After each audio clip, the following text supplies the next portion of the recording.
नमस्ते दोस्तों, आज का एपिसोड डेडिकेटेड है फोनो स्टेजेस के ऊपर। तो फोनो स्टेज, जैसा कि आप जानते होंगे, एक सिंपल डिवाइस होती है जिसके थ्रू आप अपने टर्नटेबल को कनेक्ट कर सकते हैं और RIAA इक्वलाइजेशन उसी फोनो बॉक्स में होता है। वहां से वो सिग्नल आपके प्रीएम्प में जाता है, फिर पावर एम्प में जाता है, फिर स्पीकर्स में जाता है। आज इस टॉपिक पे वीडियो बनाने की जरूरत इसलिए पड़ी क्योंकि मैंने बहुत दिनों से ये ऑब्जर्व किया है, या ये सबको ही पता है कि records sound best if processed through a tube based या valve based phono stage. Maximum लोगों के पास आज की डेट में सॉलिड स्टेट एम्प्स हैं और जो उसके अंदर बिल्ट इन फोनो स्टेज आती है, हम उसको यूज करते हैं, एक डिसेंट साउंड क्वालिटी मिलती है। लेकिन रिसेंटली 2-4 लोगों ने मुझसे पूछा और ये एक तरह से क्वेरी किया कि उनके रिकॉर्ड्स उतने अच्छे साउंड नहीं करते जितने मेरे वीडियोस पे वही रिकॉर्ड्स उनको सुनाई देते हैं। उसका रीजन क्या है? रीजन बड़ा सिंपल है कि मैं एक ट्यूब बेस्ड फोनो प्री एम्पलीफायर यूज करता हूं, और जो लोग ट्यूब बेस्ड फोनो प्री एम्पलीफायर पूरा नहीं अभी खरीद सकते या नहीं खरीदना चाहते हैं, तो कम से कम रिकॉर्ड्स के लिए आपके पास एक ट्यूब बेस्ड फोनो स्टेज जरूर होनी चाहिए।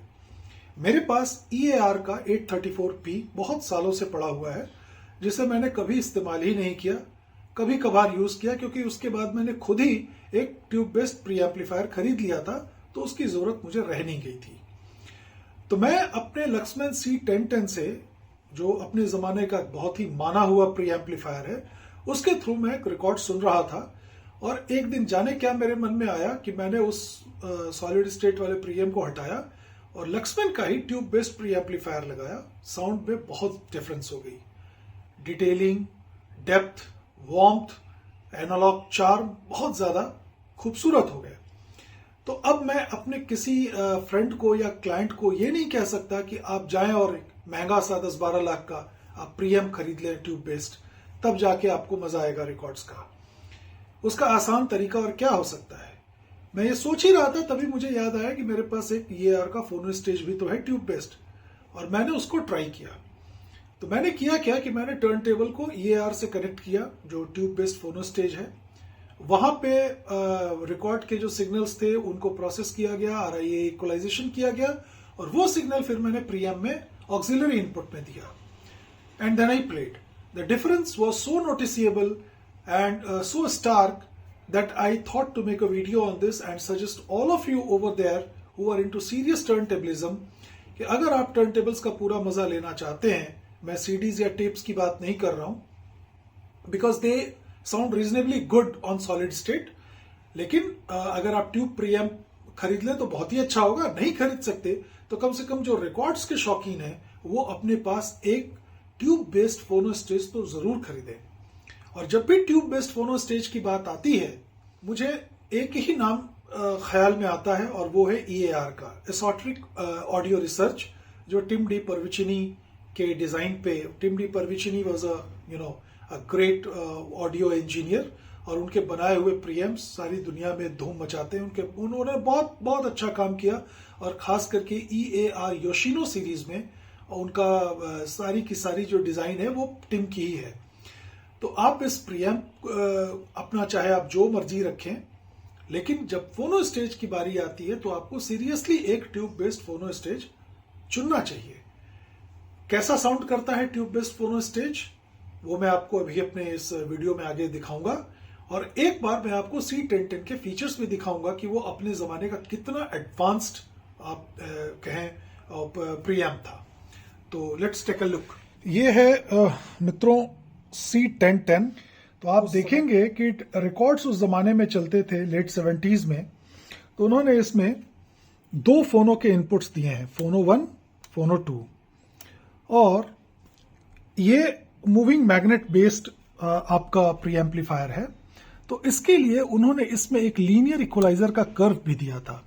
अब ये लीनियर इक्वलाइजर क्या चीज होती है? ये बेसिकली RIAA कर्व से अगर आप संतुष्ट नहीं हैं रिकॉर्ड के, जो ये प्रोसेस कर रहा है, तो आप उसके हाइज को 2 स्टेज में बढ़ा सकते हैं, लोज को 2 स्टेज में बढ़ा सकते हैं। यानी कर्व का जो लेफ्ट सेक्शन है ऊपर जा सकता है, या कर्व का जो राइट सेक्शन है वो ऊपर जा सकता है।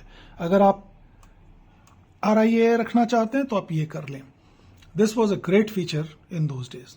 दूसरी चीज है ये आपका इम्पीडेंस। जनरली इम्पीडेंस ये मूविंग मैग्नेट की 45,000 होती है, तो इन्होंने इसमें 3 स्टेज दिए हैं, 50,000, 30,000 और 100,000। जनरली ये 50,000 पे ही रहता है। अगर कोई ऐसा कार्ट्रिज है जो 30,000 पे परफॉर्म करेगा तो आप एक स्क्रू ड्राइवर से इसको चेंज कर सकते हैं, या 100,000 पे, जैसी जरूरत हो। अगर आपका कार्ट्रिज बहुत ज्यादा लो साउंडिंग है तो आप 5 dB तक उसकी सेंसिटिविटी को बढ़ा सकते हैं और 5 dB तक कम भी कर सकते हैं। इतने सारे फीचर्स, ये वाला जो 3 फीचर है 1, 2, 3, ये जनरली उस समय के किसी प्रीएम्प में नहीं आता था। इतना कुछ होने के बावजूद भी मुझे लक्समैन का ये प्रीएम्प रिकॉर्ड्स के लिए उतना ग्रेट नहीं लगा जितना मुझे ये लगता है लक्समैन का CL38। रीजन है कि ये ट्यूब बेस्ड है और इसकी साउंड बहुत ही वार्म और एनालॉग है। This is great, super preamp, but it can be helped bye connecting it with this beauty box EAR 834P। तो इसकी क्या खासियत है? इसकी खासियत यह है कि ये ट्यूब बेस्ड फोनो स्टेज है और टर्नटेबल अभी इससे कनेक्टेड है। तो जब आप इसको ऑन करते हैं और टर्नटेबल को प्ले करते हैं तो टर्नटेबल के जो सिग्नल्स हैं वो यहाँ पे RIA कर्व इसका लगता है और ट्यूब वाली ट्रीटमेंट होती है। फिर यहां से वो इसमें आता है। ऑक्सिलरी इनपुट इसके लिए मैंने सिलेक्ट कर रखा है और फिर मैं इसको प्ले करता हूं। How does the record sound then?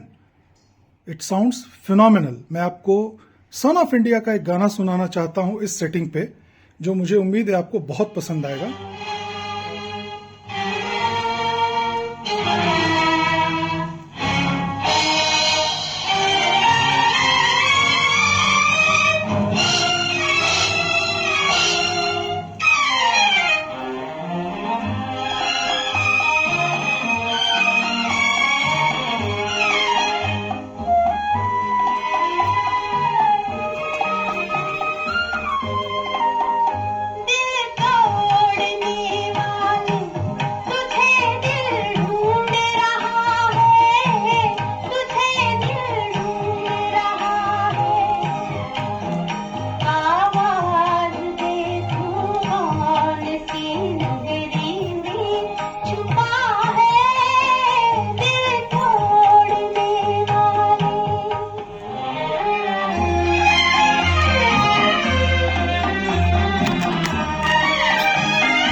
सहारे तुझे दिल ढूंढ रहा है, तुझे दिल ढूंढ रहा है।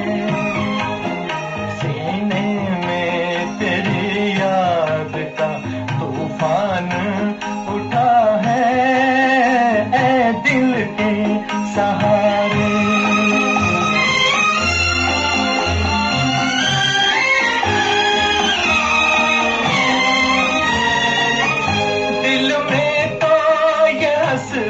है तेरे पास मैं आऊं, नजरों से गिरा हूं तो नजर कैसे मिलाऊं, नजर कैसे मिलाऊं।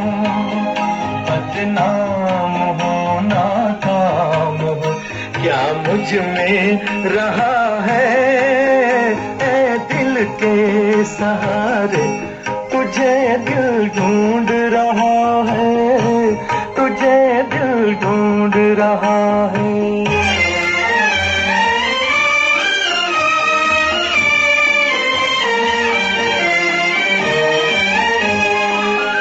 दिखला के तनाया मुझे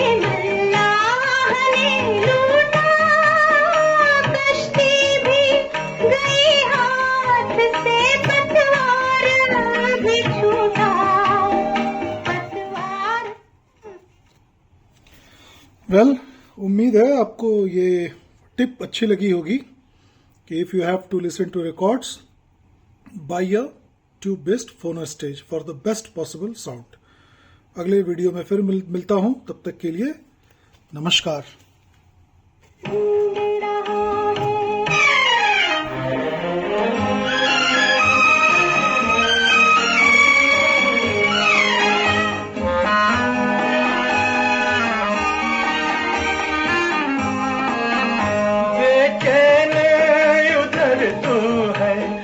मजबूर इधर हम बैठे हैं, छुपाए हुए अश्कों में तेरा गम, अश्कों में तेरा गम। हर चोट उभर आई है, हर जख्म हरा